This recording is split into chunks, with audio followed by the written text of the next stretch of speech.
my fellow citizens of the world,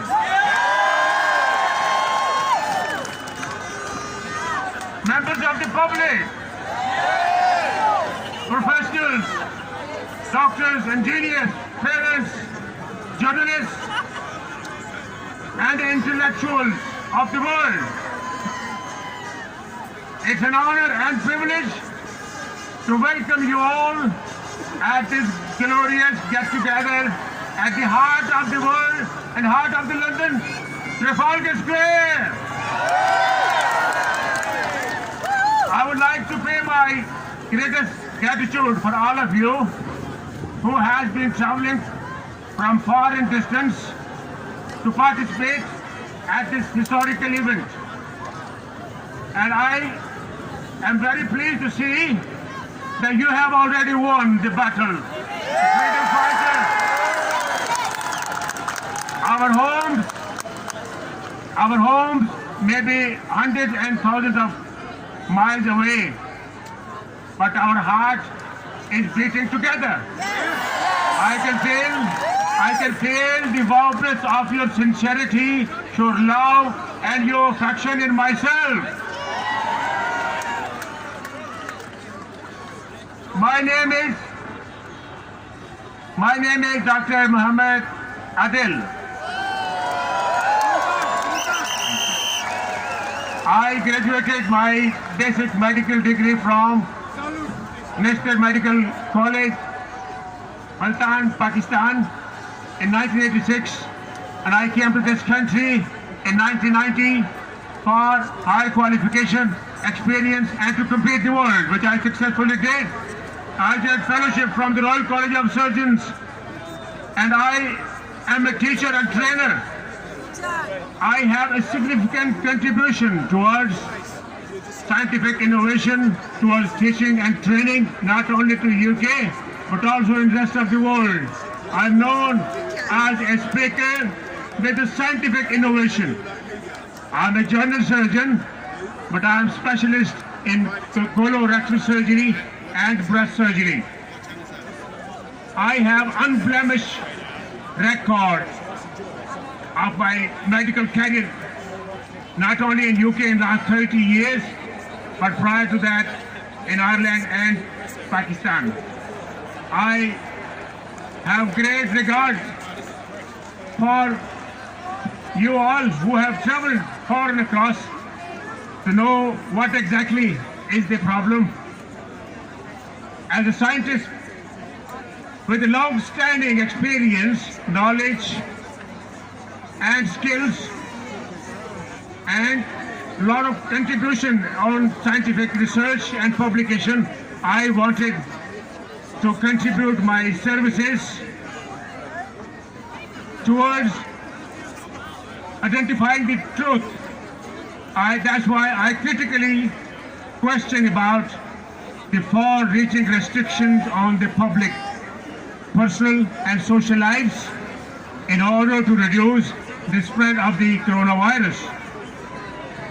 I had no intention to play down the virus or to politicize it. With my scientific knowledge and experience, I wanted to make a scientific contribution towards the humanity, as I have been doing in the last 35 years.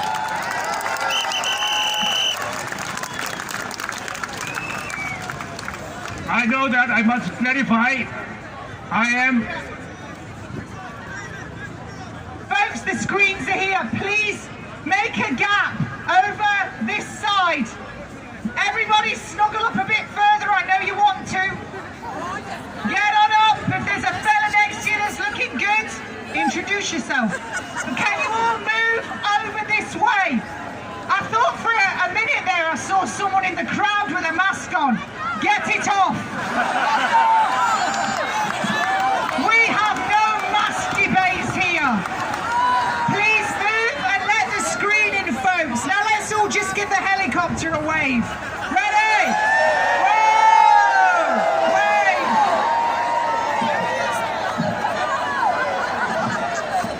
Thank you for your cooperation, guys. So should I restart again? I have been interrupted. So I wanted to contribute my scientific knowledge, research and publication to clarify what exactly the coronavirus is, whether it's existing or not. And I critically question the health authorities and the government that the far-reaching effects on the public in their personal, social and economical crisis which people have gone through. So I question about that the virulency of this coronavirus, which does exist, and there are multiple strains of coronavirus which is existing, but the far-reaching restriction because of the coronavirus is not acceptable, because the infection rate by this coronavirus is only minimum, not more than the flu virus, and the mortality is 0.3 to 0.25%, and the RT-PCR test which is performed for investigation of this coronavirus is not proportionate to the far-reaching restrictions. And honestly speaking, the coronavirus has been in circulation since long time, but it has come to the notice of the social media, mainstream media and the government across the world recently. We know that coronavirus does exist in our body and in the circulation. That's why the RT-PCR test and the virulency of virus is not exactly what should have been portrayed.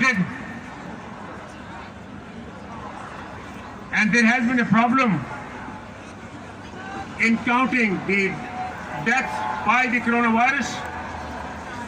There has been.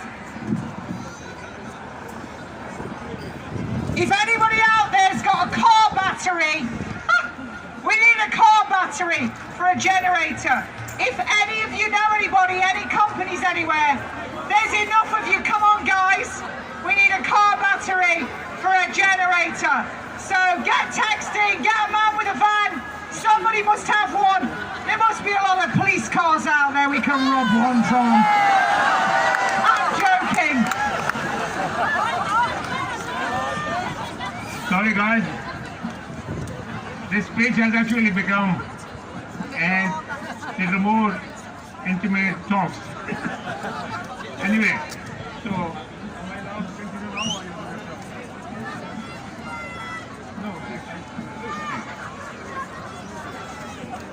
So, I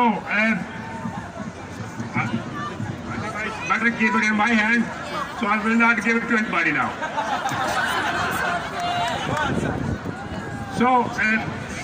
So I came up with these questions, right?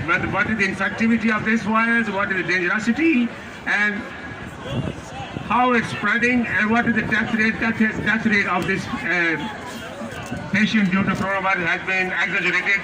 And we have seen anybody with a test positive for this corona having no symptom at all has been added into the number. That's why it's not appropriate. So that's why the numbers we're forgetting about. There's a lot of deaths due to other reasons like heart diseases, heart attacks, due to cancers, due to diabetes, hypertension, due to stroke, Alzheimer's disease. So that's why that is not actually the cause of the coronavirus. So I raised these points, which was taken adversely by the General Medical Council. And they sent me a letter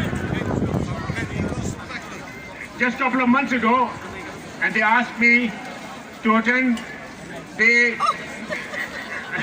hearing committee of the IoT in Team Order panel, and I had only 3 days.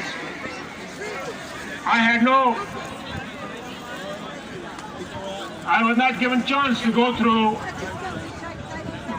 the allegation they had put on me, and they never sent me what exactly they're looking for, and they just said that I am being investigated for my couple of videos on the social media where I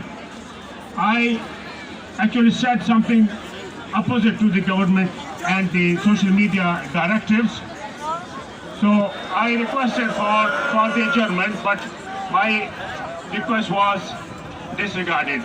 So I cooperated with my regulator and went for the hearing process over this Skype.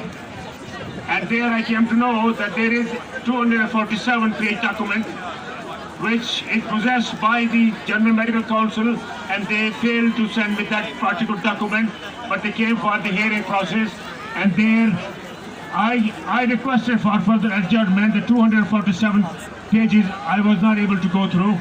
That's what happened. They suspended my license to practice for 12 months. I had unblemished record while working in United Kingdom for 30 years. I had not a single complaint on my file, and I had absolutely crystal clear record on the General Medical Council. Having said that, I appeal that has been also disregarded. So what we have come here, yes.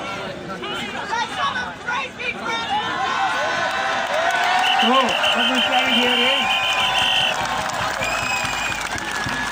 what we're standing here is, there is a large number of discrepancies which has been taken against the overseas doctors, and recently I got the document here which says that there have been 547 doctors who has been sanctioned and who has been censored, and they have been ridiculed by the General Medical Council, and 75% belongs to the ethnic minority, which is absolutely unacceptable. And there is a high risk of suicidal tendency. About 400 doctors in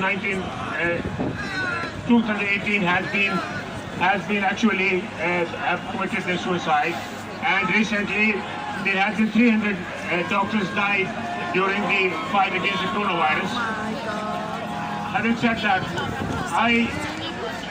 I would like to give this message to my fellow citizens and professionals that we have given oath, the Hippocratic oath, which is based on the medical ethics and medical code. We need to get another General Medical Council. So we are aiming that the Medical Council has got extraordinary powers. They can suspend anybody, they can remove anybody without being questioned at all. So we are standing here to have a public say about that.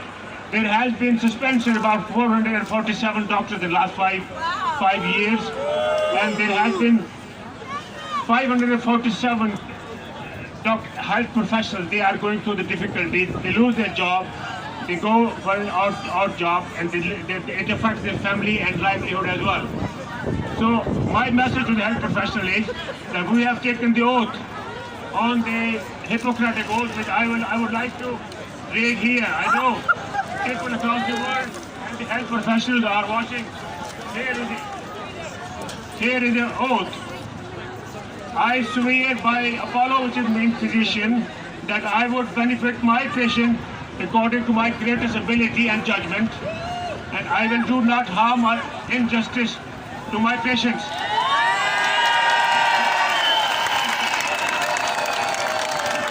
And because neither will I administer a poison to anybody when asked to do so, nor will I suggest such a course of action. So, first do no harm.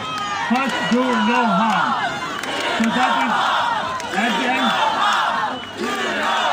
in the end, my fellow health professional, in the end, I would like to quote Martin Luther King said, in the end, we will remember not the words of the enemies, but the silence of the friends. So you need to come here. And in the end, we all live with hope and freedom, for prosperity and justice, and for love and affection with each other, regardless of any color, race, origin, religion, or anything like that. I am a strong believer of equality and justice. I have never ridiculed anybody. I have never ridiculed anybody on the basis of the religion, color, race, individuality, or any other discrimination at all. So I learned peace and prosperity, openness and opportunity. And I learned love and affection from my mother. And I learned justice and equality from my father. So my dear fellow citizens of the world and United Kingdom, I'm very proud of you. You have all made these big days and we will make it in history. And you all are part of it. We're going to be winners. So at the end, I will say the last quote by Confucius. He said, "Our greatest glory is not in never falling, but in rising every time we fall." Thank you very much. Thank you.